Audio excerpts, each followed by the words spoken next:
வணக்கம். நேர்பார்வை சிறப்பு செய்திகள். முத்தமிழறிஞர் கலைஞர் அவர்களின் நூற்றாண்டு நிறைவு விழாவை முன்னிட்டு உடுமலை நகர திராவிட முன்னேற்றக் கழக 12வது வார்டு சார்பில் பள்ளி மாணவர்களுக்கு நலத்திட்ட உதவிகள் வழங்கும் விழா நடந்தது. உடுமலை நகர செயலாளர் வேலுச்சாமி தலைமை வகித்து மாணவர்களுக்கு நலத்திட்ட உதவிகளை வழங்கினார்.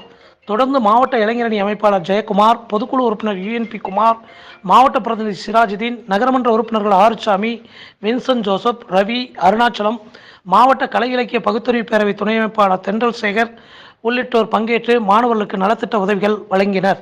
மாணவர்களுக்கு நலத்திட்ட உதவிகளை வழங்கி நகர செயலாளர் அண்ணன் வேலுச்சாமி அவர்கள் பேசும்பொழுது, திராவிட முன்னேற்ற கழக அரசு ஒட்டுமொத்த மக்களுக்குமான அரசாக செயல்பட்டு வருகிறது. குறிப்பாக பெண்களுக்கு மகளிர் உரிமை தொகை, பெண்களுக்கு இலவச பேருந்து பயணம், உயர்கல்வி பெற மாணவ மாணவிகளுக்கு மாதம் 1000 என பல்வேறு திட்டங்களை சிறப்பாக செயலாற்றி வருகிறது. தொடர்ந்து வரும் தேர்தல்களில் மக்கள் அனைவரும் திராவிட முன்னேற்ற கழகத்தை ஆதரிக்க வேண்டும் என்றார். குறிப்பாக நமது உடுமலை 12வது வார்டு பகுதியிலே உங்களுடைய நகரமன்ற உறுப்பினர் வின்சென்ட் ஜோசப் தொடர்ந்து மக்களுக்கான கல்வி பணியை சிறப்பாக செய்து வருகிறார். ஒவ்வொரு வருடமும் பள்ளி மாணவர்களுக்கு வேண்டிய அனைத்து நலத்திட்ட உதவிகளையும் செய்து வருவது இங்கு குறிப்பிடத்தக்கது என்றார்.